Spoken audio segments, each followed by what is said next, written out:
Welcome, everybody, to the SoxProspects.com podcast, the web's #1 source for information on the Boston Red Sox from top to bottom, from Fort Myers to Worcester, across the Pike to Fenway, and all stops in between. Thank you for listening.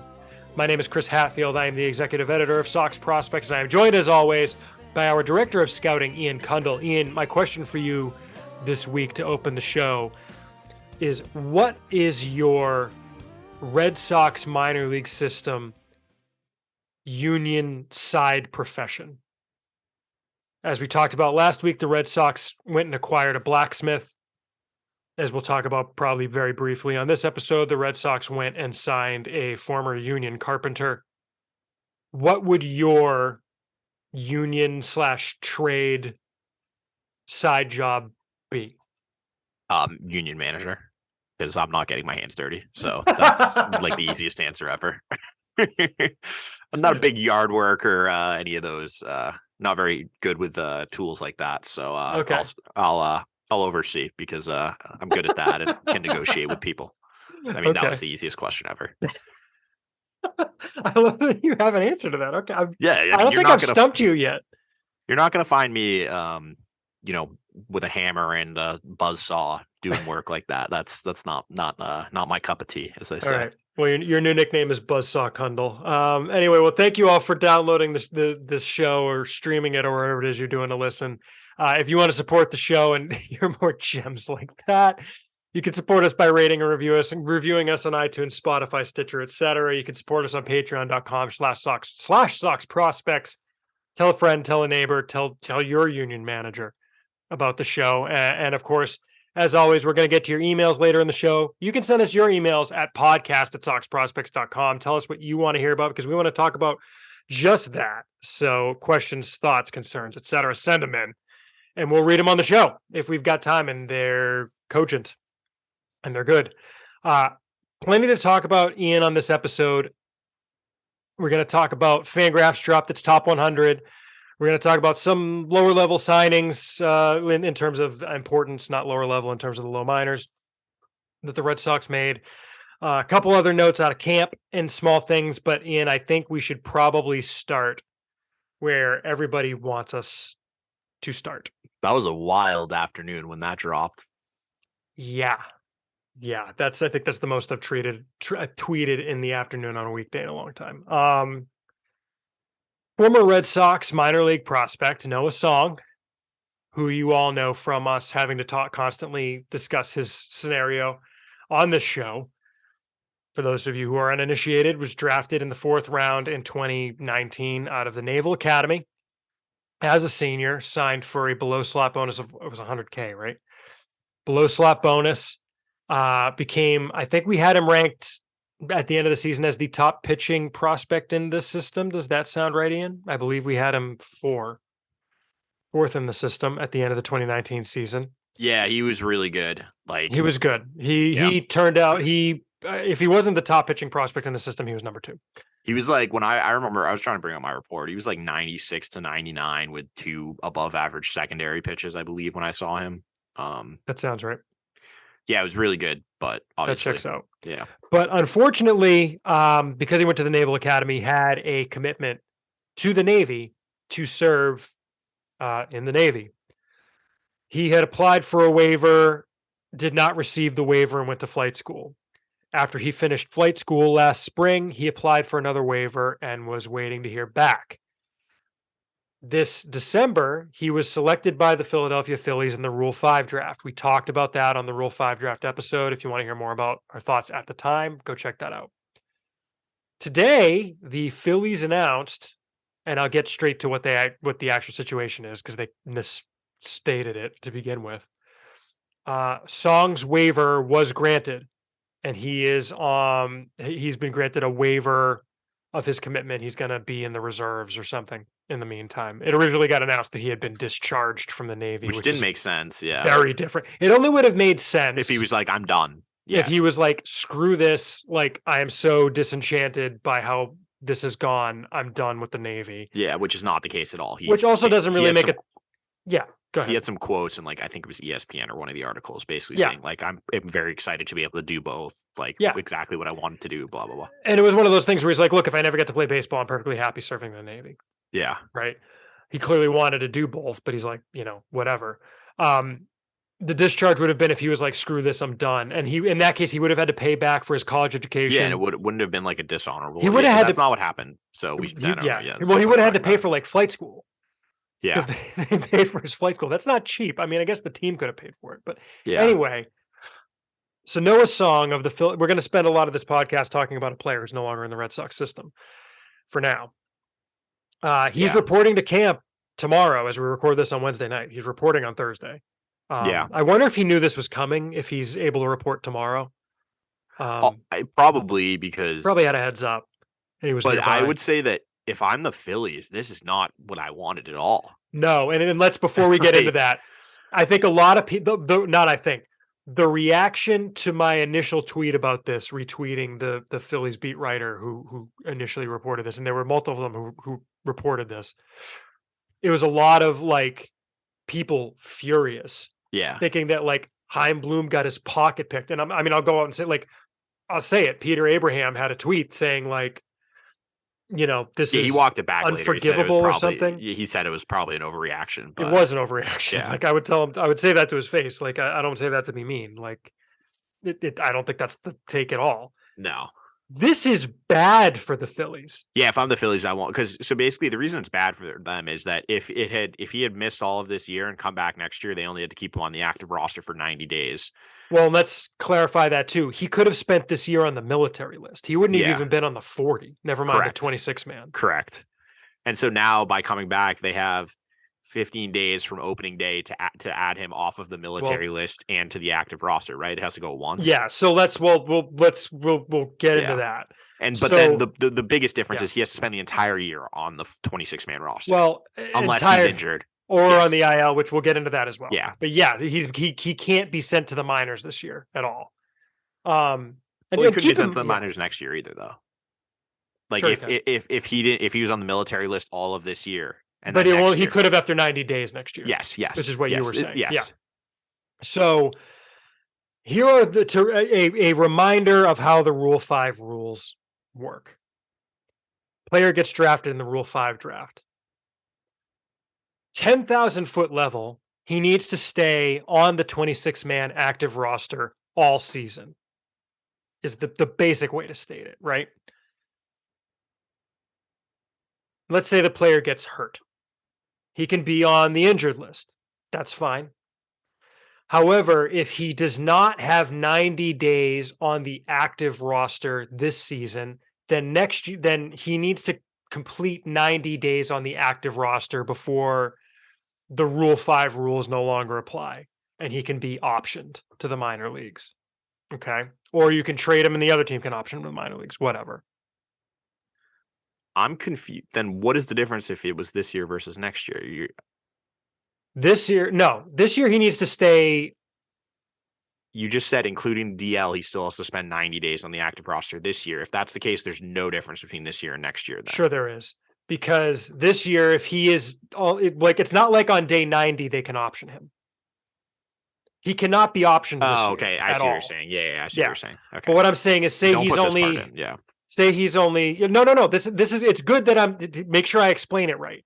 Because someone else listening is going to have the same question. The way I heard it is you explained it is like 90 days either way. No, so put it this way.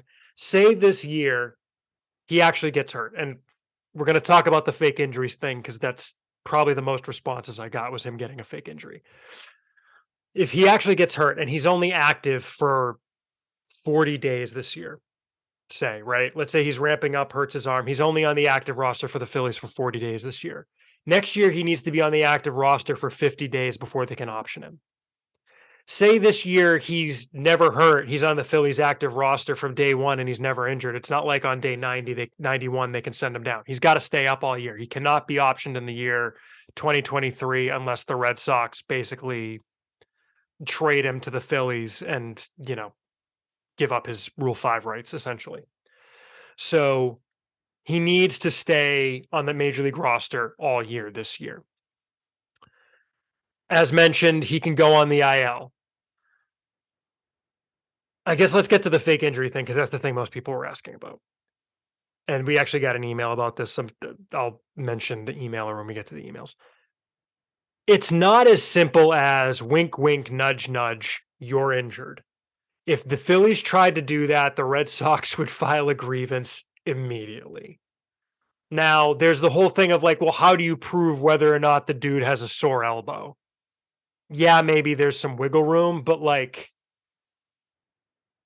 I think there would be, if there were shenanigans, I'm pretty sure the Phillies would get called on the shenanigans.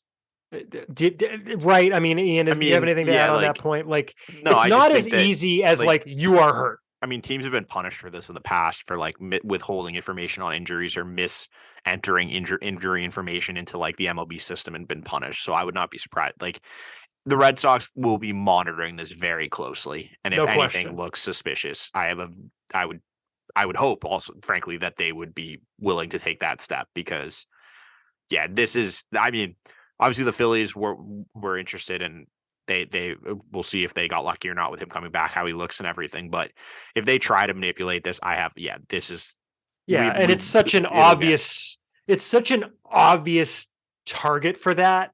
It's not like a regular Rule 5 pick where there is already some kind of like incentive to try and do that to sneak a guy through. Like this is a guy who hasn't played baseball in 3 years. Let's see, when was the Premier 12 tournament in 2019? Like the fall? Like that was the last time he pitched in games was fall the Premier 2019. 12. Yeah, Yeah, it was the fall of 2019, but I was just trying to think of what month it was. So it's it was like like November, December, I believe. yeah, I think that's right. So let's call it 3 years, 2 months since he's pitched in a competitive situation. Even if Yeah, he's and throwing bullpens, it's different. Like well, it's and it's just different. also he would have to jump from Lowell or like his highest level he's ever Quote played at his unquote short lol. season A ball Yep. to the major leagues, Yeah. adjusting to different Well, okay. ball, So do we want to jump to that then? pitch Like, clock, yes. and this is the thing where I think the Red Sox have the best chance of getting him back is mainly because the Phillies are contenders. Like the Phillies made the World Series last year. They went out and got Trey Turner. I'm not sure this is a team that's going to be able to carry. It depends how he looks, obviously, but Mhm. I'm not sure he's going to come back throwing 96 to 99 like he was before. If he Of does, course not. then yeah, like that you'll probably be able to Steal. figure it out. Steal. But if he needs any sort of like fine tuning and like think about it, just about a draftee, and I think we talked about it on a couple episodes ago. Like so I remember someone asked the question of why don't they just send guys straight to AAA out of the draft to Yes. this Because is they're we're not gonna have ready. an example of it right now because he's going after 3 years of not playing baseball. He's gonna have to pitch in the majors if the Phillies want to keep him. And yeah, I just we'll see how he looks stuff wise, but I have a hard time believing that a team like the Phillies with aspirations of winning the championship are willing to tie up a roster spot in a player who might not be ready to pitch in any sort of important innings or frankly that many innings the entire season, especially where it's unlike last season where you can get away with having 14 pitchers and 12 position players for half the season. Like you have to have a 13-13 split. So if he's, limited in how often he can pitch and how he looks to like blowouts, you're basically operating with a 7-man bullpen the entire I don't see that. Well, not only that, if you have acquired this player, you want him to be a good player. You didn't acquire Noah Song to have him be a middling sixth inning guy. I mean, maybe if that's what he was going to turn into, then fine. But like Noah Song coming out once a week and getting his head bashed in by major league hitters is not going to help his development. Again, that's the point we made with that question. That's not helpful. That's not helping anyone. That's not helping the Phillies. That's not helping Noah Song. That's helping no one. Yeah, he's getting a major league salary. That's great, but I would hope he's got foresight enough and the team's got foresight enough to know what he could be and that that's a complete waste of his talent to then limit him to that. So, yeah, I just I don't think that helps anybody to have him do that either. The one potential hangup is before he gets offered back to the Red Sox, he goes on waivers. And the one thing I do worry about a little bit is your Oakland A's, I don't know who's not good, your Kansas City Royals type team claiming Yeah, I him think before he gets back. that's the more reasonable one is that That's the one I worry a little bit about. they either trade him to a team like that or he gets claimed off waivers by one of them. Well, that's what I'm saying is like he has to be offered to them on waivers before he can come back to Boston. Like that's part of the rules. He gets put on if the Phillies do not want to keep him, they need to put him on waivers where any team can claim him on waivers, subject to the Rule 5 rules. So he would still have to stay up all year. But it would be much easier for a team like Oakland or Kansas City to stash him all year. That said, I still think the chances are pretty remote. The way I put it on Twitter is this. Imagine you are very good at something. You then don't do that thing for 3 years. Suddenly, you get to do that thing again. However, you have to do that thing well enough to be like at a much higher level than you have ever done that thing, such that you are one of the top 390 or so people in the world at that thing. That's what Noah Song is being asked to do.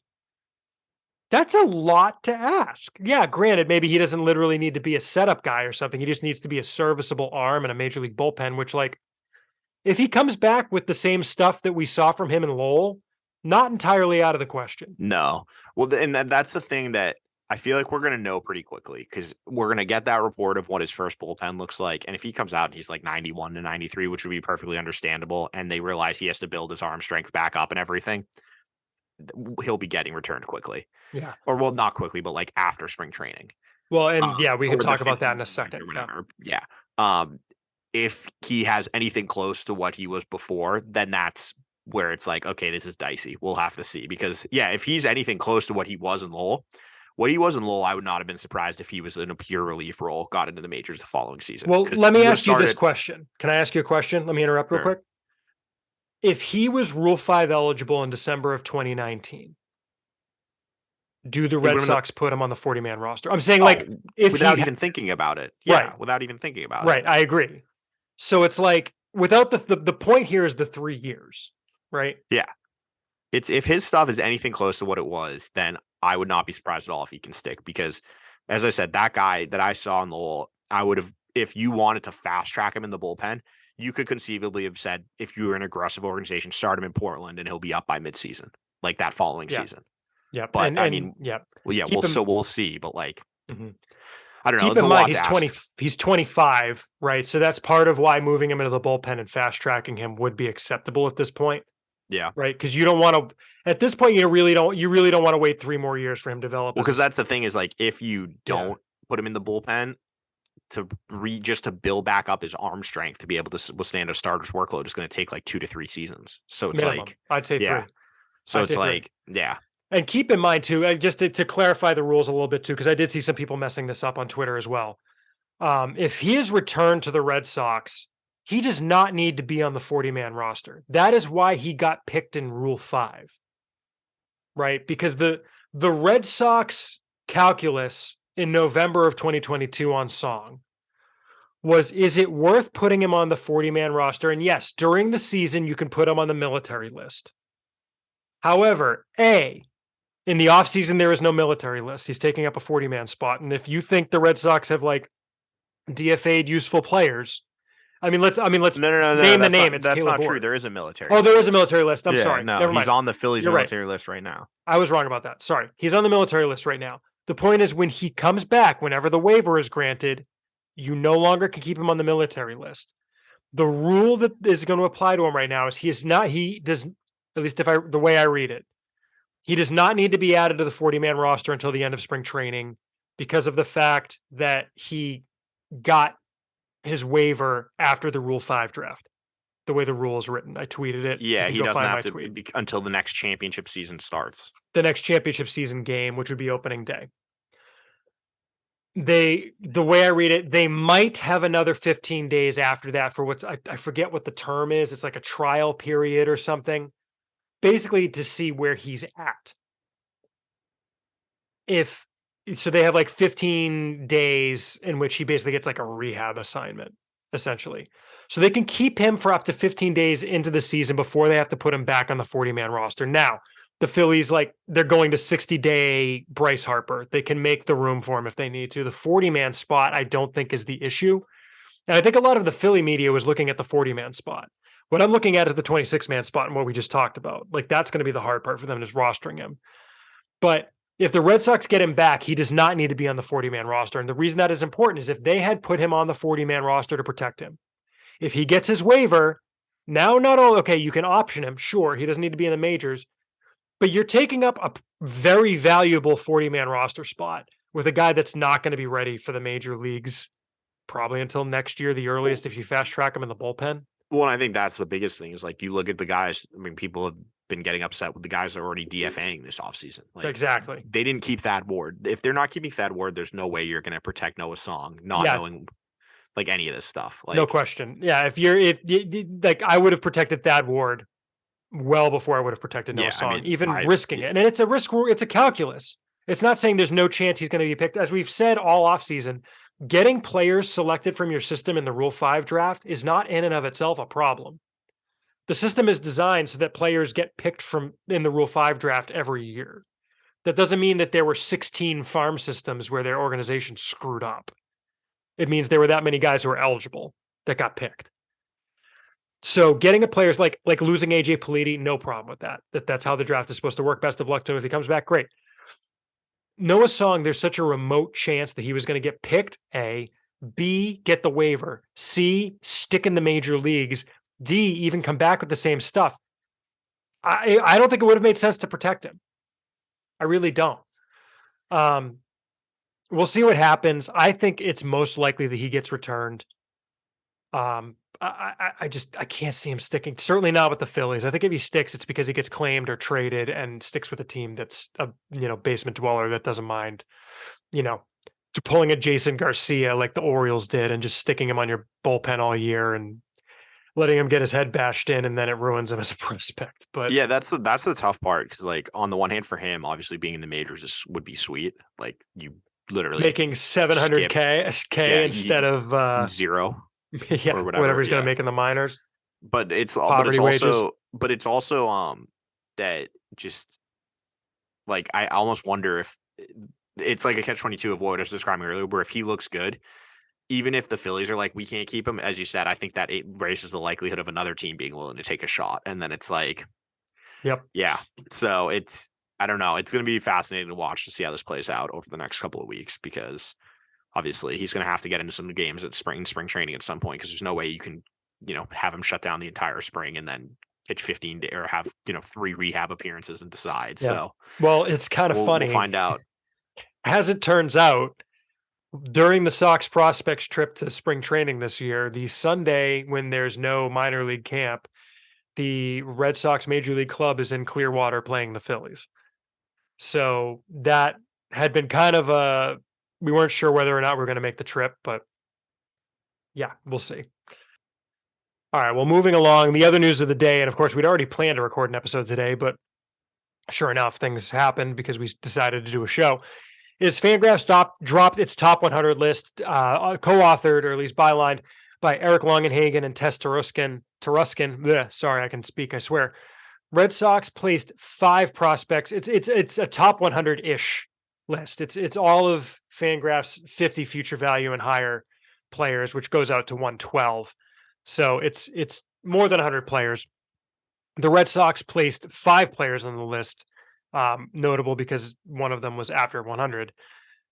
The 5 players, before we get too far into it, just to set the table here, top prospect is Marcelo Meyer, to no surprise, at number 18. The bigger surprise is the second highest ranked Red Sox prospect is Miguel Bleis at number 20, which is by far the highest he has been ranked in any list this offseason. Tristan Casas third at number 29, again, about where he's been. Ceddanne Rafaela also ranked pretty highly at number 49 on the list. That's probably the second highest he's been, behind where Keith Law had him.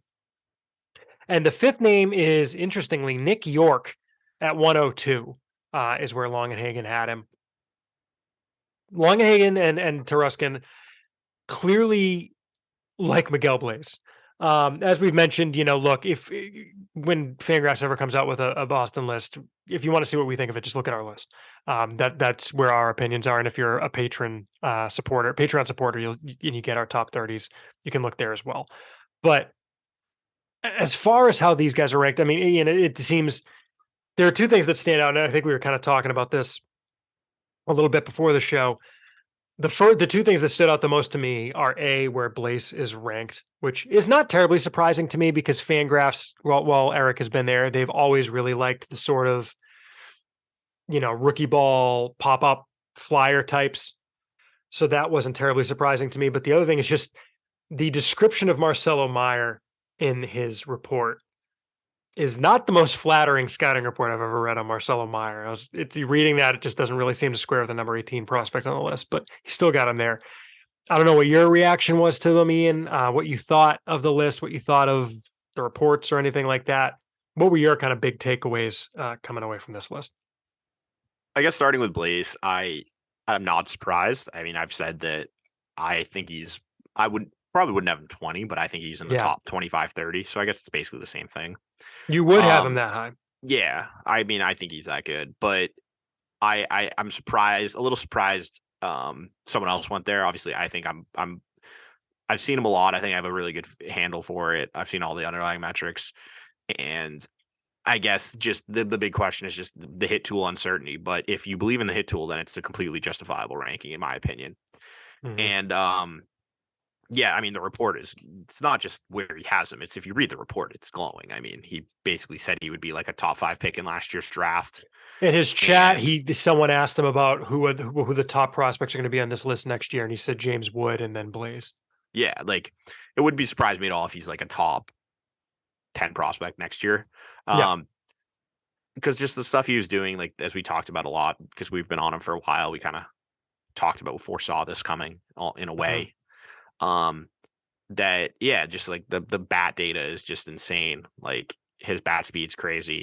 He crushes fastballs. Like it's just such an impressive tool set. And yeah, I think though that it's just interesting to me that if you looked in a vacuum and you read his report versus Myers, you would take Blaze 10 times out of 10, like Oh taking the yeah, names away.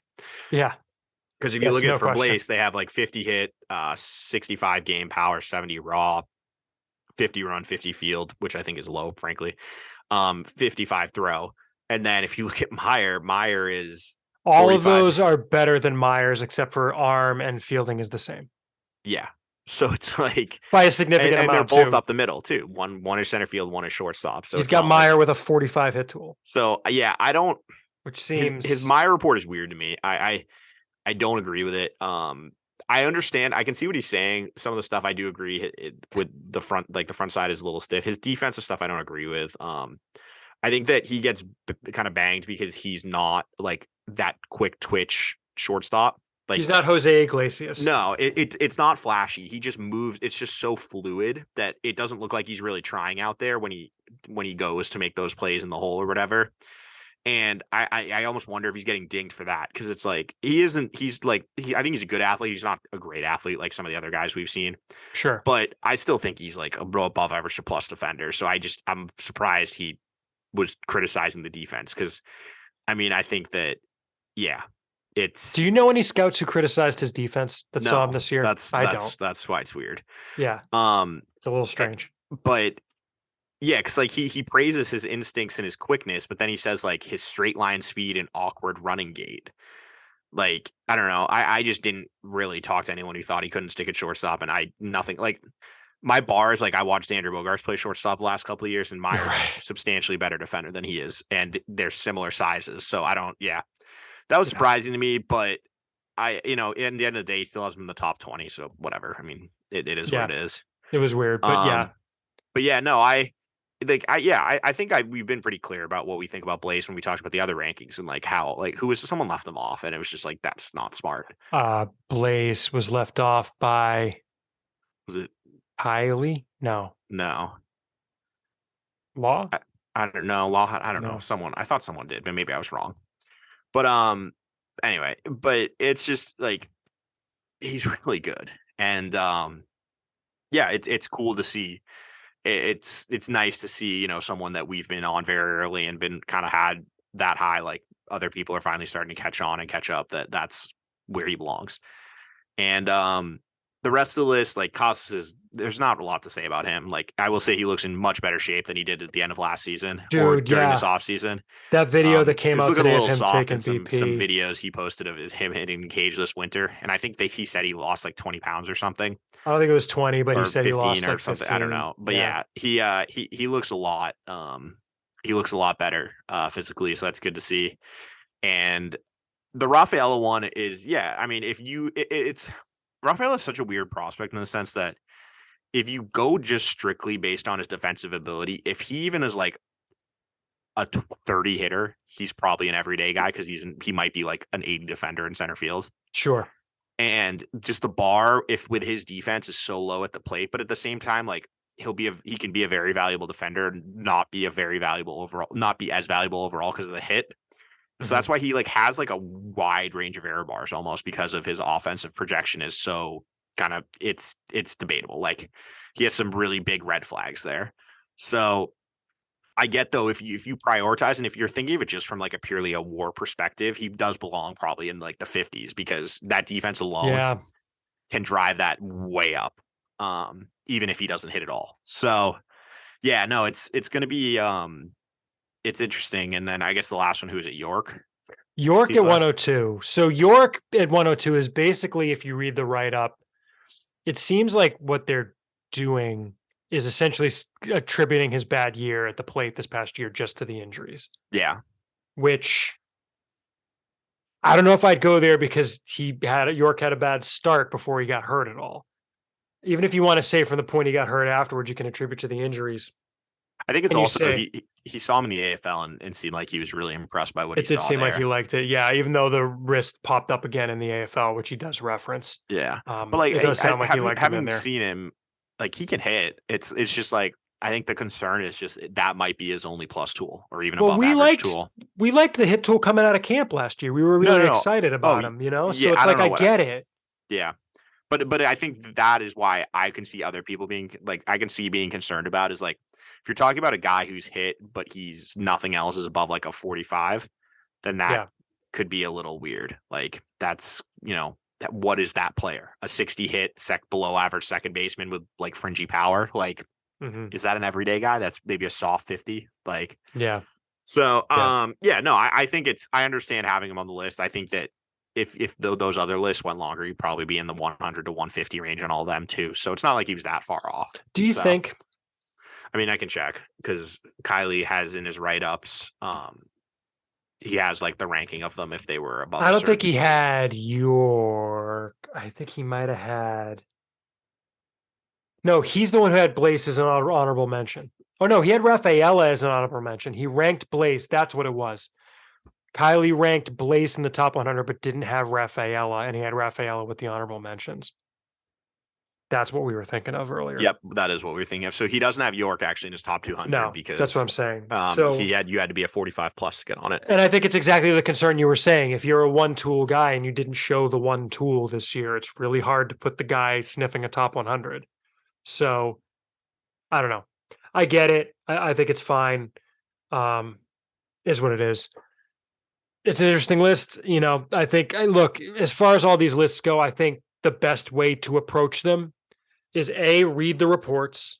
Yep. And B, look at them in the aggregate to get a feel for the range of where a guy is. I'm not saying the average is what a guy is. I'm saying there are guys who are consistently going to be ranked in one area, and there are guys who are going to be way up on one and way down on another.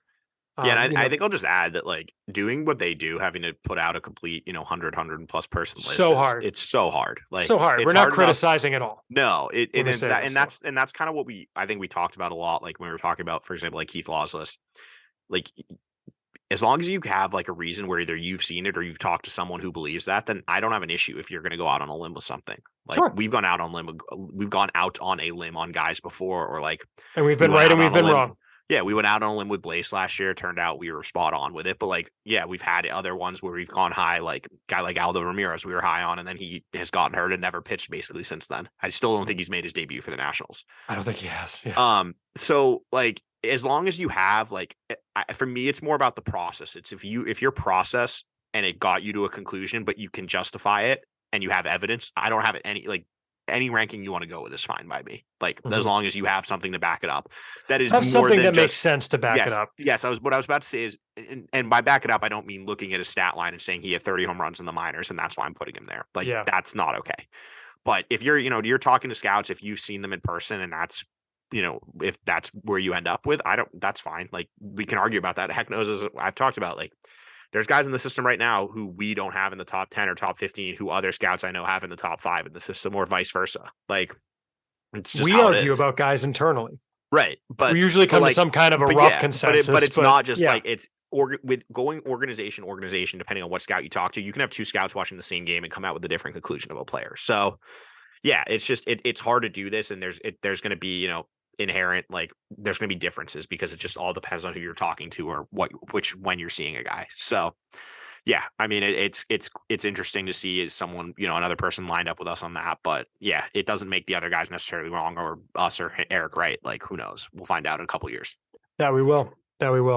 Let's move on to some news. Let's do some news out of camp, Ian. Some recent news out of camp first. Real quick note for the World Baseball Classic / on the mound. Nick Pivetta apparently coming back from about a COVID and coming along more slowly than he would like. He has backed out of the World Baseball Classic and is going to focus on getting ready for the season in I'm Red sure Sox the Red camp. Sox are really torn up about Heartbroken. Yeah, I was going to say I don't hate it. I no, don't love the reason behind it. No, it sucks for him because if he really wanted to pitch in it, then that's obviously and tough. Look, sorry, I didn't mean to interrupt you. No, I was just going to say, but obviously, if you're the Red Sox, this is the preferred outcome, I would think. Yeah, I mean, look, the World Baseball Classic doesn't work if players don't play in it, right? And I don't know when the best time to do it is. Are you going to do it after the season when guys just got done with I honestly think it's during the MLB playoffs when and you lose playoff team basically guys. just playoff teams don't play. Yeah, I could see that. But then you're putting it up against the playoffs, like right, exactly. There's no good answer because the way baseball is just a weird sport in that it's so much effort, mostly for the pitchers, that there's no good time to do it because like there really isn't. A lot of people would say, "Oh, do it in the mid like stop the season," kind of how like soccer does with like the Olympics or the World Cup. They did with the World Cup, or hockey does it with the Olympics. Oh yeah, there's a 0% chance the teams would ever go for that because the last thing they want is the season shutting down for a month, their pitchers continuing to throw and getting hurt. Like yeah, it would be like 2 weeks, but exactly. Well, because the thing is, guys would have to go for camps and stuff. Yeah, so I guess you could shorten camps, but yeah, I can't see that working. Anyway, yeah, don't hate Nick Pivetta not going. Better news, seemingly, there was news last week that Brian Bayo was being shut down with forearm soreness, not great. tightness. Not what I want to hear. Not something you like to hear about. Seems okay for now. Seems like he's okay. He has thrown the last couple of days. He'll be a little bit behind, but does seem like it was in fact just precautionary. Yeah, as the team said. But even when the team says it's precautionary, sometimes you just hear that and you're holding your breath a little bit. Other note, Odanya Mosqueda is getting the start against Northeastern in the spring training opener on Friday. So, yippee.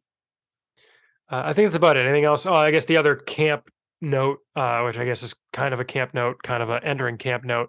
Catcher Eli Marrero got added as a non-roster invite to Major League Camp. Makes sense. They needed another body behind the plate, and he's a good defensive catcher. You've talked about him on the podcast here before, Ian. Yeah, he's a body. Can play defense. Yeah. He can catch. That's the most important trait. Jorge Alfaro is going to the World Baseball Classic for Colombia. So. When I was doing the math, they just don't have that many catchers up there. Like I'm sure they're surprised, bringing up the minor league guys who aren't on an NRI to play catcher. Yeah. But it's just still a little surprising that, like when they have a split squad game, I think they only had 6 catchers in camp, including Alfaro. So they only had 3 for each game, which is just weird, which is not as many. Basically, that's my way of saying I have a feeling that we're going to see a lot of like Alex Hero or like Jose Garcia or those guys like traveling with the major league team to catch bullpens on the road for those, spring training games and things like that. Yep. No question at all. So I was surprised they didn't do this earlier, but I think it's like, when you hear that they were interested in like Roberto Perez and things like that, I think they were kind of before they invited him, they wanted to see if they signed someone is my guess. Can we talk about Alfaro for a second? Because I think him going to the WBC eliminates any chance of him making the opening day roster as a catcher. I know where you're going with this, and I don't necessarily disagree. I don't see how you can justify he's not going to work with the pitchers at all, basically. Yep. I don't think he's catching with Columbia either. He's going to play first base, I think Cora said. Yeah. So I don't see how you can carry him and expect him to be like your starter or like play a lot of catcher. But if he's your third player who's playing first base, outfield, and catcher and DH, then that's a completely different story. Has he played outfield before? Yeah, he played left field last year, I think. I think that sounds right. But he had outfield eligibility in fantasy. That's the only reason I know this. that would make a lot more sense to me. And I think I've kind of come to the belief that if he's going to make, he played, no, it was 2 years ago. He played 21 games in the outfield for the Marlins. He was not good. You Let's don't just say say. that. Yeah, it was his zone ratings were not very good in the outfield. But I don't I think he makes way more sense as not a catcher, as more he's just there to hit, and like if he's if all hell breaks loose, maybe you throw him behind the plate. But like I don't know. He DHs when Turner is playing third or first. Yeah, but the thing is he Yeah. doesn't really you have Rob Snyder for that role. So it's like Yeah, but I could see Ref Snyder getting more outfield reps. yeah, I guess I don't know. I do think there's room for him. But it's just hard Potentially. potentially, but it's just hard because if he's on the team, he's taking up one of the quote outfield like reserve spots we have projected right now. And if Wong's the backup catcher, that's a right-handed bat, and they've locked in, as we'll get to in a second, Yu Chang is going to be the backup infielder at the start of the year. So you'd have an entirely right-handed hitting bench, which I'm not sure is necessarily what you want. Even as left-handed as that lineup is, I don't love an entirely right-handed. But I guess bench. the counter argument to that is it's only till Mondesi gets back. Like Yeah, I Mondesi guess can that's true. switch hit, though I think he's better right-handed. But yeah, I don't know. It's just I personally think that it's going to be Wong and McGuire, and him kind of going away for a couple weeks only further convinces me of that. Yeah, I think that's right. And the fact that they pursued Roberto Perez. Roberto Perez would have been the same thing. It would have been an NRI. Like, Well, it would have been an NRI, but I'm just saying, like Roberto Perez, you don't bring in Roberto Perez if you're seriously looking at Alfaro. I mean, maybe you do just to bring in another body, but like if you are really seriously considering Jorge Alfaro as one of your potential two catchers to start the year, yeah. I mean, because the thing is, he fits perfectly in AAA, and like the way his contract is structured, they have no reason to call him up unless they think he's like the starter until what is it, June 1st? I think is his first opt June out. 1st is his first. Yeah. June. Yeah, so like like that's 2 months. You can basically get 2 months of looking at him in AAA and seeing what Connor Wong and Reese McGuire are before you have to decide. And seeing what Tristan Casas is, and seeing what Justin Turner is, and seeing have you traded Bobby Dahlbeck by then? Right. I'm not saying I don't like. I would not be surprised at all if assuming he doesn't opt out. I would assume he's up at some point this year helping the Red Sox in some capacity. I would be very surprised if he did not. But yeah, I'm not convinced it needs to be opening day. I frankly would put the odds higher that it's not until after opening day, barring significant injuries. Like, yeah. Getting to something you alluded to, the Red Sox have re-signed Yu Chang for $850K, I think, which recalibrate in your heads. The major league minimum is now what, 7 something K? It's not 500K anymore. So 850 is only barely over the minimum. Well, and they would have been taxed if you couldn't leave that spot open during spring training because they 60-day story is the counter move. Well, they would have just waited to 60-day story. Right. No, exactly. But my point is eventually you would have had to call someone up. So whoever you call up, even if it was like Emmanuel Valdez, they're just making a major league minimum. You're saving like $100,000. Like either way, you were spending $767,000 or whatever it is that's on fair. that spot. That's fair. So it's not even more. Yeah, because I did see the comparison a lot of people made is that Elvis Andrus signed with the White Sox for $3 million. I don't think that's a good comparison because I don't either. The difference is Elvis Andrus is going to start for the White Sox at second base. He wasn't starting for the Red Sox. He wasn't going to get a starting opportunity here. No. I think there are people who wanted him to, and they wanted to play Kike Hernandez in center, to which I then ask, well, where are you playing Adam Duvall? Right. With the way other moves the Red Sox made, it didn't make any sense to add someone like Andrus who wants to be an everyday guy. Especially because once Mondesi gets back, I don't think you're going to carry both Mondesi and Chang. I just assume as soon as Mondesi gets back, Chang is just going to get DFA'd in either. And look, if they were in the comparison is Mondesi. Right. That was before Mondesi, it made sense, but after, I don't see the fit at all. Yeah. So if you're going to compare to whether they should have traded for Mondesi or signed Andrus, which I would personally prefer Mondesi, honestly. Yeah. I think he's a better fit. Yeah, I think he brings a dynamism. What is the word? Dynamics is I don't know. Yeah. He's a dynamic player with athleticism and speed that the team does not really have right now, considering they're one of the slower teams in baseball. Yes. And so if you have him off the bench, I think that it adds an element to your game that was kind of lacking, especially with the new rules seemingly kind of trying to promote stolen bases and aggressive behavior like that. Yep. I like his fit better. Elvis Andrus, Yu Chang is back. And a minor league signing, another terrific story. The Red Sox signed minor league free agent relief pitcher Cam Booser. Booser is the player we were referencing at the top of the show here. Fascinating story. Drafted by the Twins, I think it was. I know he was with the Twins. Bad injury history, had Tommy John surgery shortly after signing. Had a shoulder surgery.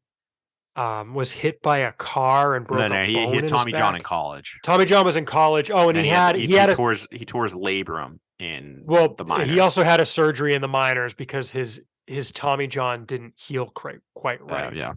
So he had an elbow scope to clean that up. Mm-hmm. Eventually just gets completely disenchanted with baseball and retires. Joins a carpenter's. He got suspended before that too. Oh, he also got suspended for marijuana. I mean, it would have been a second positive test for marijuana. Yeah. Retires. Says enough of this. Goes and joins a carpenter's union. He's hanging ceilings. Decides he doesn't like that. Decides to go work as a coach at his buddy's baseball gym, essentially baseball training facility. For yucks, decides to start throwing again and realizes he's in the upper 90s. It's literally a movie. It's The Rookie, but with a carpenter instead of a teacher. Decides to try and make a comeback, plays one game for an independent league in Seattle, eventually signs with the independent Chicago Dogs. Can't get signed out of there because the Twins still have his rights and won't release him and won't bring him back either. Eventually convinces them to release him. Yeah, that's kind of wild, by the way. Yeah. Like, I get it. I mean, I remember talking to one guy who, even the Red Sox have done this, and I'm saying this because every team does it, but like they demoted him from AAA to AA, and they were like, yeah, we're not releasing you because we're afraid another team's going to sign you. So, sorry. And they kept paying him the same. I presume they were paying him the same amount, but at any rate, yeah, it's how it works sometimes, unfortunately. At any rate, and this was like more than a decade ago, so it's nothing recent. But at any rate, the Diamondbacks signed Boozer. He is in AA, I think, all last year, and what would have been the Amarillo Sod Poodles, I believe. You've got the scouting report in. It's another throws hard, doesn't necessarily knows where it's going type. He'll probably be in AA with the Red Sox entering the year. A fascinating story. I don't know if you want to throw his really quick scouting report on there. Elevator pitch style. He's just, I mean, last year he was 96 to 99, hitting 100, short cutter, like a slider, 83 to 86 too. He can miss bats, has no real, his command and control is very poor. Doesn't really have any idea where it's going. But when he's in the zone, like, stuff is good. It's just, that's the hard part. I mean, last year he had 22 walks in AA in 25 innings. He struck out 30, but yeah, I mean, it's as a flyer, why not? Especially left-handed. Like, the bar for lefties, as we talk about often, is so low that if he can throw any semblance of strikes with his stuff, then there's that's a solid. I mean, even if he's just an old guy, that's fine too. Like, upper 90s from the left side does not grow on trees. We used to say you can't teach velocity. That's maybe not quite the case anymore, but you can't necessarily teach upper 90s. So welcome to the organization, Cam Booser. Last few notes. Oh, and the last signing we didn't mention, the Red Sox re-signed outfielder Marcus Wilson. You'll remember Marcus Wilson is the player the Red Sox acquired from the Diamondbacks in exchange for Blake Swihart and cash.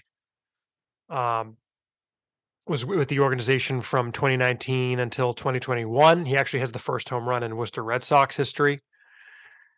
He was claimed off waivers in 2021 by the Mariners, made his MLB debut last year in 2022, and he is back on a minor league deal. Does not, as we understand it, have a non-roster invite to big league camp. Actually, it definitely would have come out by now if he did. So he's going to be in minor league camp.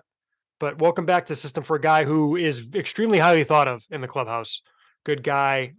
Showed some talent. We'll see if they can work with him a little bit. But at any rate, welcome back, Marcus Wilson. Topped out at 19th on the Sox prospects rankings in his first go-round with the organization. Ian, I think that's everything. So do we want to move on to emails? You can shoot us an email at podcast@soxprospects.com because we want to talk about what you want to hear about. So let's get it started with our first email. Ian, comes from our Patreon supporter, Mark, and he says, not ideal since a new one just dropped, prepping to listen now, but there's a question I barely got the nerve to ask. I got the nerve up to ask and knocked on wood as soon as I was done. The Red Sox are frighteningly thin in the outfield department, and Duvall, while a good signing, in my opinion, is on the older side. So here's the question. How long into the season does Duvall have to play health and production before we could really? Oh, sorry, no.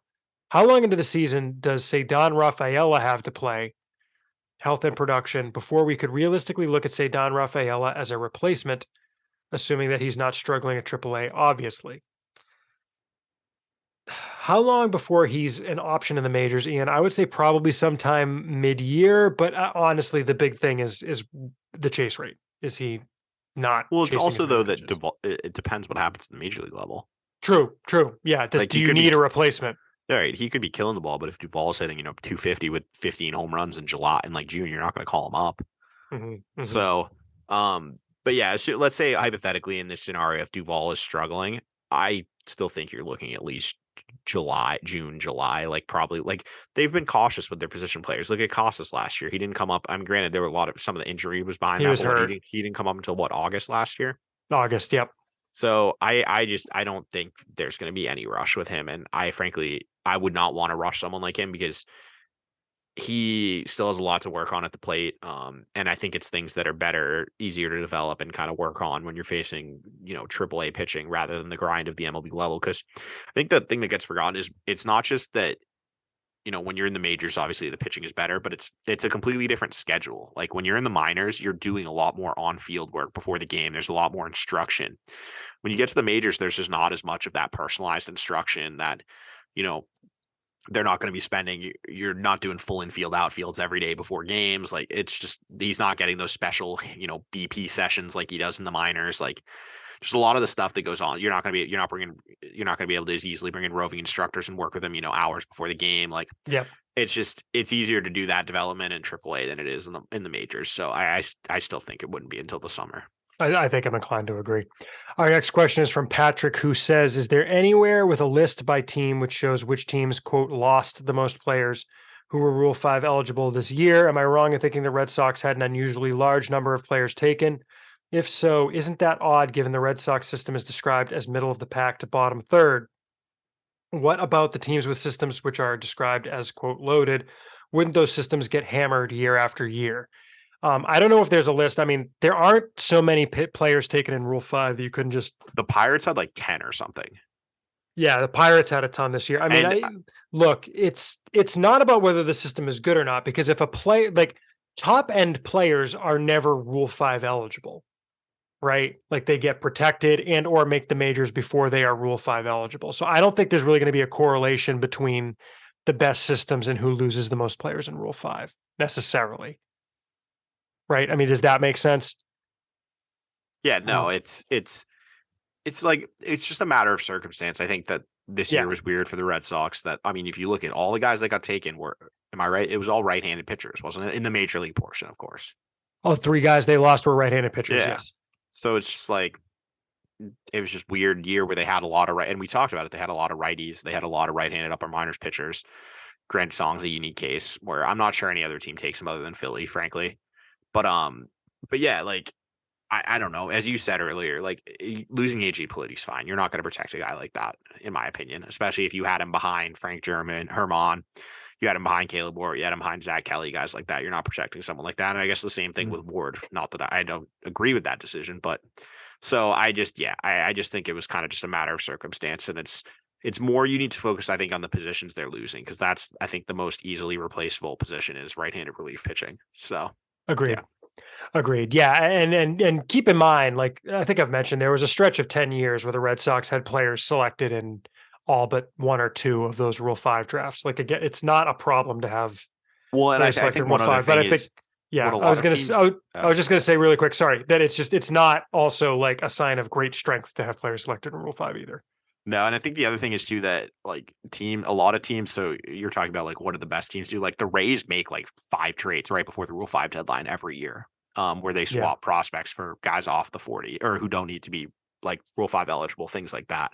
Mhm. And I would like to have seen Chaim Bloom be a little more aggressive with that this season, especially given what we've seen with the 40-man roster. Obviously, that wasn't the case in hindsight's 2020. Mhm. But I would have liked to see maybe something like that where they try to flip Thad Ward for a player, or some other guys that they like. Maybe you can get Politi, you can get a player name later for him, things like that. Yep.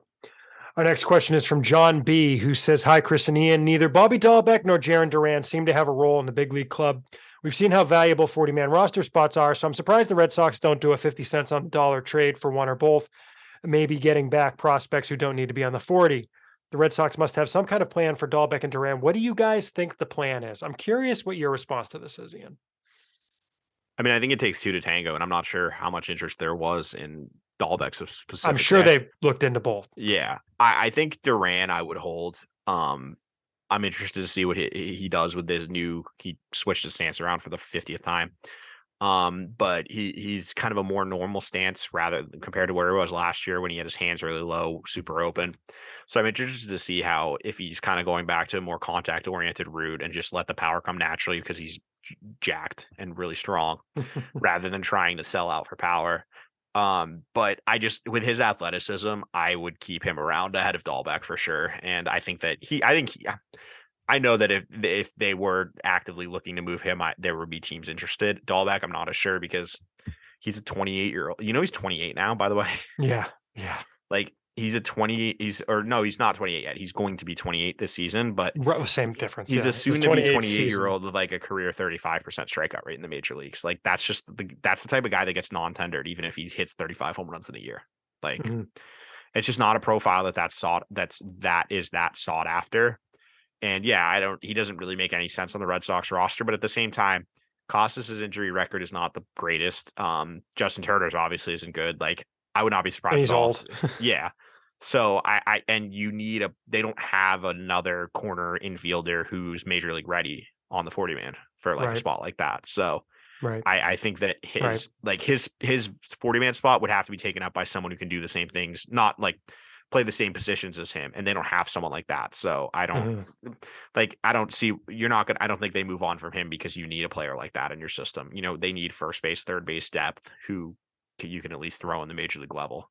And if they moved him, they'd have to go out and get someone else. So yeah, I mean, keep in mind they traded Michael Chavis for Austin Davis. Like that's the type of player you're getting back. And if you don't need Austin Davis, which they did at the time, but I don't think they do now, that's what you're going to get in return, even if it's the minor league version of Austin Davis. But when I think that's the thing that it's like, not everyone is destined to be a major league regular. Like, exactly. If Bobby Dahlbeck is just a AAA depth up and down guy the next couple of years, I mean, he's not going to be happy with that clearly, but that might just be what he is. And like, if that's the case, the Red Sox need guys like that too.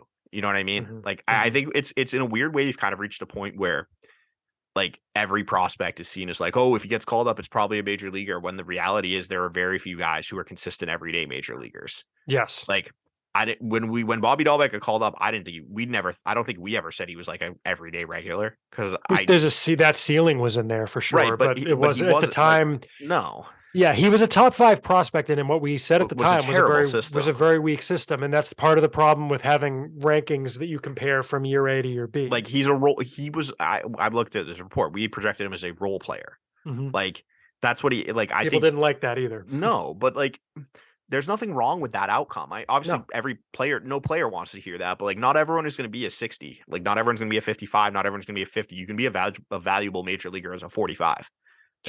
As like a bench player.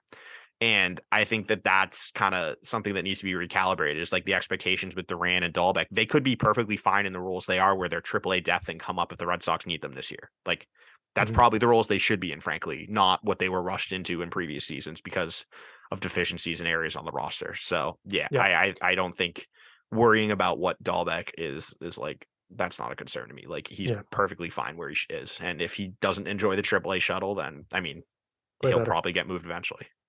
Our next email comes from new listener Mike, and he's got 2 questions. I'm going to read the second one first because it kind of dovetails with that. He says, with the reports and clips out of the early stages of camp concerning Jaron Duran's new and updated batting stance and swing, what is his ceiling for this team? Of course, his speed has always been intriguing, but his bat never lived up to expectations. Is it reasonable to see a guy who can hit around 275 .320 on base percentage, 15 home runs.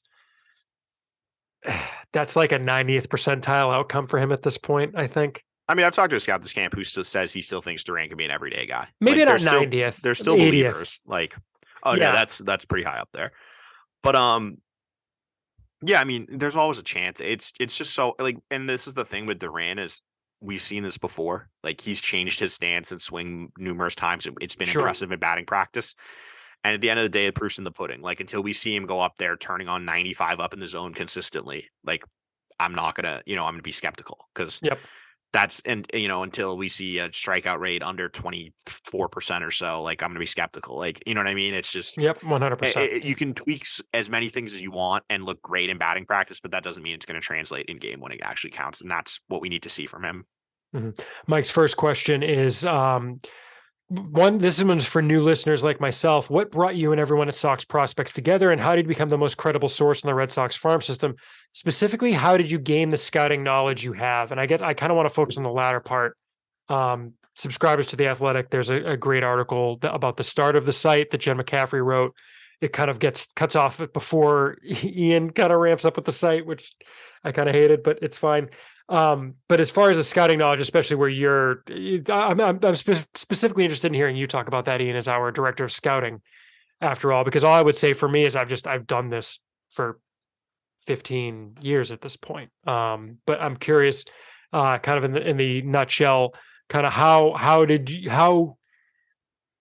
I rephrase this?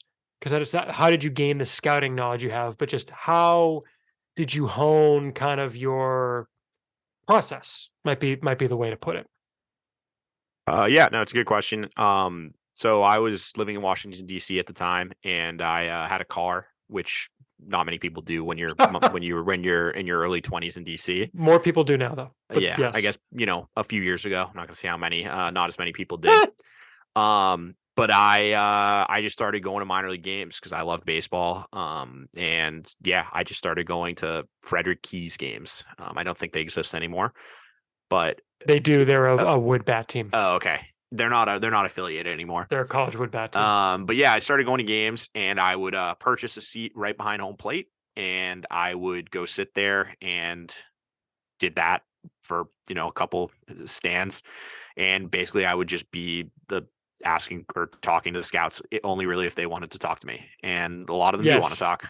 Key point. Don't bother the scouts that don't want to talk to you. Yeah, because there's a lot of them too. But some do want to talk. Yeah, there was a certain individual, I'm not going to name him obviously, but who was working for a team. He'd been around a long time, and he was just super nice to me. I got to know him really well, just started talking to him, and we happened to be there for the same, I think it was like 6 games or something. And that was kind of just the beginning of it, just started talking to him. And I don't know, it's a lot of, I think the best way is it's just firsthand experience. It's going to games and talking to people. And yeah, ever since that, I've just been kind of doing that. Going to as many games as I can make it to in a given year and talking to as many people as I can. And, just that's, I think the best way to learn is just it's firsthand experience. It's, you can watch video and stuff and you can glean some stuff from video, but there's nothing like being at the park where you can watch, players work out, watch the pregame stuff, and then being able to interact with the scouts, especially once you get to know them. It's a lot easier. And yeah, I just kind of have just grown from there and learned, worked on my process, gotten a lot better at knowing what to look for. Often talk to people and we'll just spend like hours talking about like pitching or an hour talking about like hitting. And especially as of late with all the changes in data and everything, I think it's definitely made for me personally having to kind of adapt to that, especially because what we do, it's harder to get access to that data. And so, and kind of once you have access to it, knowing what it is harder because we're not taught like how to operate certain things or what all these things mean. So it's kind of been a new learning curve of late, is learning all like kind of like getting more analytical with it and learning some of that stuff. But yeah, thankfully just being able to just go to a lot of games and talk to a lot of people and just talk a lot of baseball is kind of just the way I've learned kind of on the fly. Yeah, I think that's good. And some other key things that I think have been important for our process is being willing to continue to learn, which I think you kind of touched on a little bit. You're always learning. Like I said, like I had a conversation a couple weeks ago with someone where we literally spent like 2 straight hours just discussing like fastballs. And I was not a pitcher growing up. Like I played, I was okay. but I was not a pitcher. I was not someone who was really in depth or fine tuned with like knowing pitching mechanics or knowing Sure.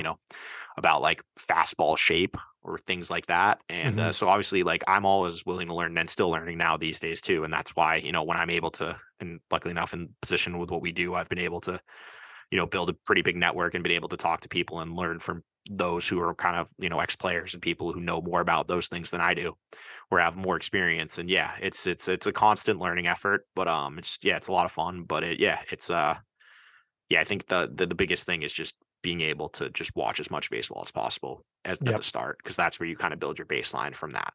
And watch in a way that's different than watching for fun.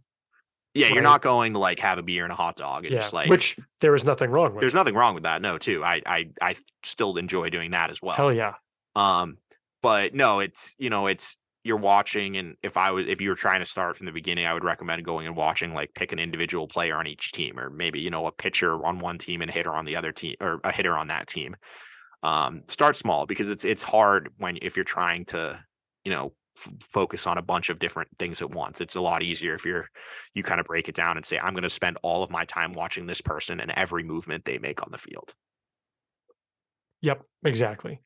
Being willing to do that, you got to do. I mean, look, it's the same as getting better, or not the same. It's similar to getting better at a job. It's reps.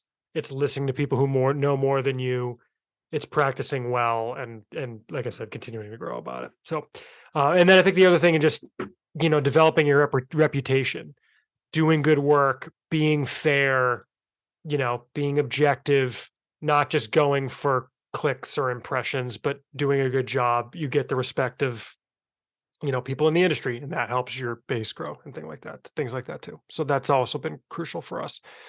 Our next question is from Steve, who says, can you please talk about the Red Sox approach to drafting, signing, and developing pitchers under Heim Bloom? Unless I'm mistaken, they have not drafted a pitcher in the first or second rounds recently, nor have their top international signings been pitchers. This seems like a designed approach to player acquisition. So where will the pitching prospects come from? Thanks. Steve, I would first off suggest maybe go listen to like our draft preview and draft review podcasts, because we talk about that maybe more in depth than we would here. Ian, I guess kind of maybe if I take the first crack at this, I think part of it, it depends what you're talking about recently in the first instance, right? Because if you're talking in the last 3-4 years, you look at like 2020, they didn't have a second round pick. Let's say the Paul Taboni drafts, which is 2021, 22. You're 2020, talking about they also only had 4 picks. well, right, Yeah. but but it's like early rounds, and this is a discussion that's been happening on our forum lately as well. You're talking about 5 draft picks. 5 draft picks can be influenced by a number of things. That year's draft class, what other teams do with their picks. So, for example, when you have a team like the Angels drafting nothing but pitchers, Yeah, that's going to leave more. Cleveland did the same thing that year too. Cleveland, I think like Cleveland was all but one. LA was all but 20, one. I'm pretty sure. Dodgers were all but 1 or 2. Yeah, and the Angels were all.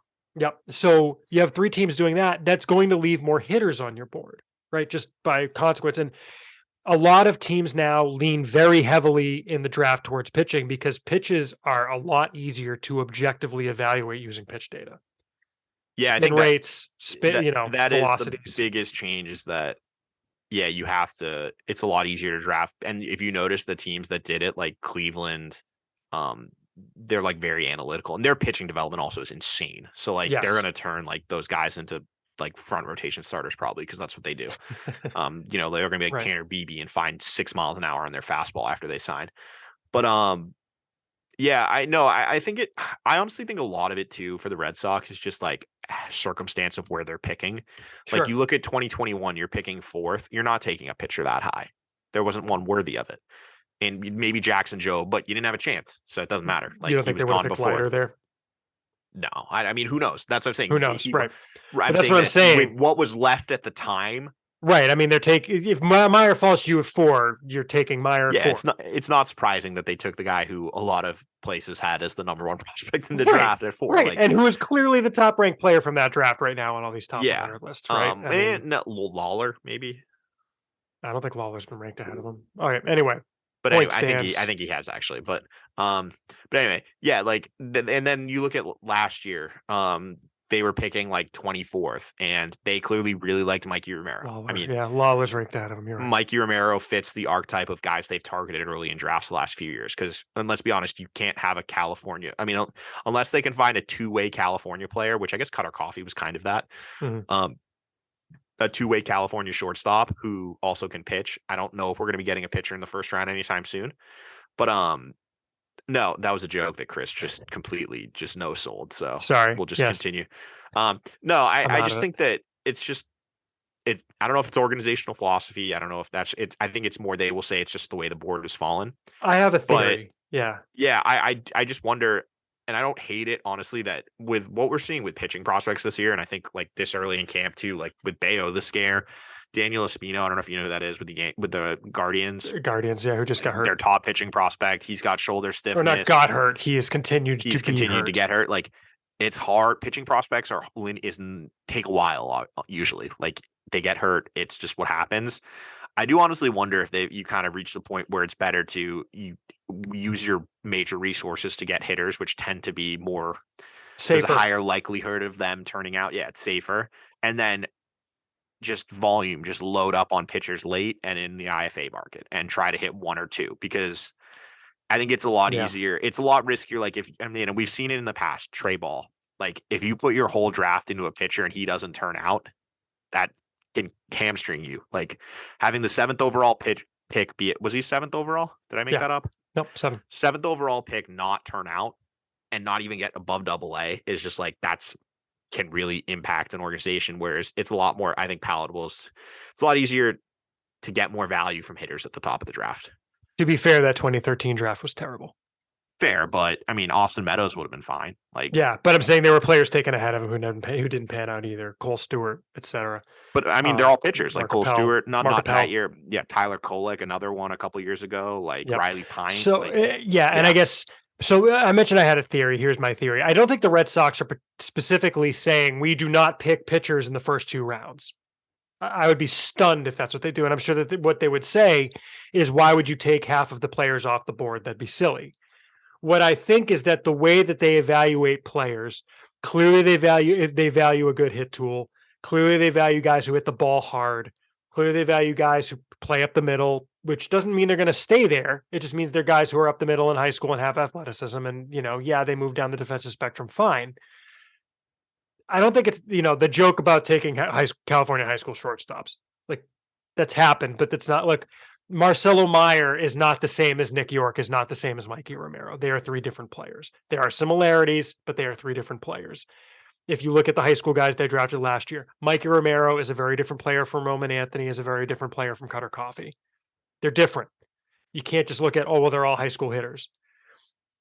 I would say that there might be something to, especially in a given draft year, because I remember in last year's draft preview, we said there's really not a whole lot of difference between the guys available at the back half of the first round, maybe the second round, to the guys who are going to be available 80, 90, 100, 110, 120. There's just a lot of plateau there. Well, I also right? think that they look for very specific things with pitching prospects that I think I can be harder to find maybe up top without if you're not picking super early.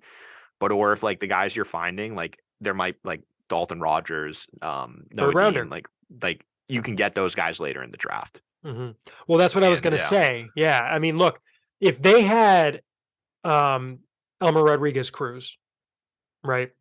If they had him graded as a second round talent, but by doing their homework, they know there aren't a lot of teams on him and they can probably get him in the 4th round. Picking Elmer Rodriguez Cruz in the 4th round does not mean you have de-emphasized pitching. It means you have done your homework. And I would like to, the point I'd like to make with that is to transition a little bit, because the question did ask about the international market. I don't think you can say, well, the Red Sox didn't give a big bonus to a pitcher, therefore they're not prioritizing pitching. You're punishing them if they get on a guy early and sign him to a lower bonus before anyone else gets on him, right? Let's see what these guys are when they come stateside. Perales, $75K, I believe, signing bonus. Brian Motto was a small signing bonus, less than $100K. $35K, I think. Yeah, I think Motto was 30. Darwinzon Hernandez was 7,500, I think. Yeah. You can't punish them for Or Bayo doing a was good job. 28. Sorry. It was 28. You're right. Yeah. Okay. I think 30 or 35 was Mata. Yeah, and I think that's what with pitching develop or pitching prospects or pitching development kind of Quantity. it's well yeah it's It's I'm not very quantity instead of quality. It's no quantity. but Yeah, also what I was going to say is I think ultimately what it comes down to is it's kind of not where it starts, it's where it finishes. And like exactly. at the end of the day, the Red Sox or any team, they don't care if like a $5,000 bonus guy becomes a a top player or if it's a $5 million bonus guy. Like to them, it's Mhm. all about the end result and getting there with that player. And so, yeah, I don't think you can punish them if they're still, if in 3 years they're still turning out arms from these drafts in this international market without spending, a bunch of resources on them, then that's a huge win for the development and the scouting staff. Like that's not a bad thing necessarily. Yep. And look, I also think that it's entirely possible there would be a player that they like enough to take early who's a pitcher. For all we know, maybe they love Jackson Job, and if he's there at 14 or something, they take him. Or like Right? last It's year, maybe if Dylan Lesko was there at 22, they take him over Romero. sure, Like sure. we just don't know. We don't know unless the players are available. So it's gonna depend on their evaluation of a player as well. And this year, Paul Taboni they finally announced today, it had been reported, but like Paul Taboni got promoted to VP of scouting and VP of amateur and pro scouting. I forget what the title is. He's a VP, and Devin Pierce is taking over as the as the amateur scouting director. Maybe Devin Pearson will line the draft board up a little bit differently too. Who knows? Yeah. We'll see what changes. Our next question is from David B, our Patreon supporter. He says, "I know it's still early, but I'm wondering what your take is on the depth options for left-handed relief, specifically for this season. More specifically on the prospect side, I'm curious what your view is on Chris Murphy and Brandon Walter. Where do you rank them on the depth chart? Do you like them more as potential relievers or starter depth for this year? Keep up the great work. Best, David B." Ian, I think first of all, any question with major league depth, it depends on what they need Yeah. is the biggest thing, right? If Walter is your best pitcher in AAA and you need a spot start, he's going to come up as a starter. If you need a guy to come up in the bullpen for the stretch run, I could see them doing that too. Yeah. I would lean starter on Walter, reliever on Murphy. If I had to for this year's season. I Yep. don't think Murphy can hold a command for 5 innings or turn the lineup over. I think he could be a usable like 2 to 3 inning guy, but I have questions about how he could handle, the major league order the second time through. Whereas Walter, I think, has a better chance to be able to pitch deeper into games and more consistently get major league hitters out with his 3 pitch mix and the command he has. But yeah, I think that both. I mean, they both have a chance, as you said. Like they're the only lefties on the 40, but at the same time, they brought in so many NRIs, and like if wouldn't be surprised at all if they just if that became an issue, they went unaddressed via trade. Yep. But yeah, I think that Walter is definitely in the picture for major league depth, but I think guys like Crawford and Winkowski are probably ahead of him for now. But we'll see. It's hard to say with Walter just because we haven't seen him since like July or June of last year. So Yeah. yeah. Yep. Yeah, I mean the depth, just to say what the depth is, in the major leagues, you've got Joely Rodriguez and Richard Blyer. And then in the minors, you've got in the rotation, Walter and Murphy, and in the bullpen, non-roster invitees, Ryan Sheriff, Matt Dermody, and Adanya Mosqueda.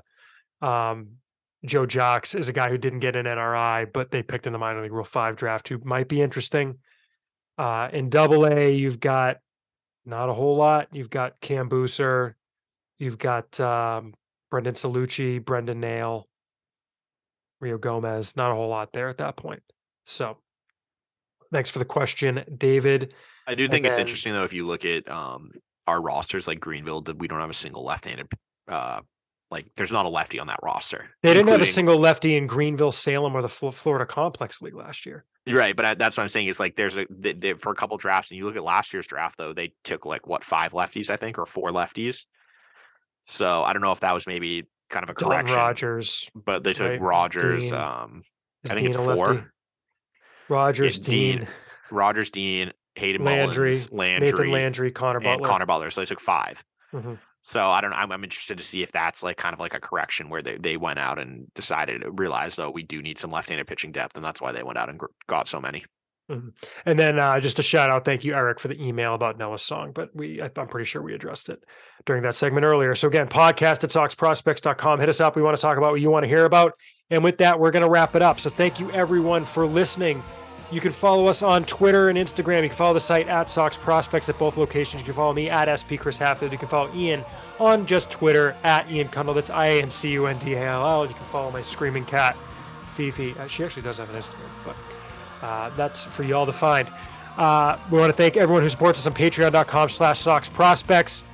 This week, we want to give a shout out to the following $5 level Patreon supporters. That's Andreas Goldstrand, Corey Perrick, Forrest Perkins, Mark Herman, Brian Cowan, Andrew K, Jeff Harwood, Dusty G, Michael Murphy, and Bob Introne. And thank you to the rest of the crew as well, supporting us over on patreon.com/Sox Prospects. Email your questions, as I mentioned, to podcast at soxprospects.com. We'll be back in your eardrum soon. Thank you for support. Someday I'll think of an outro for this podcast that makes sense. Thanks, everybody.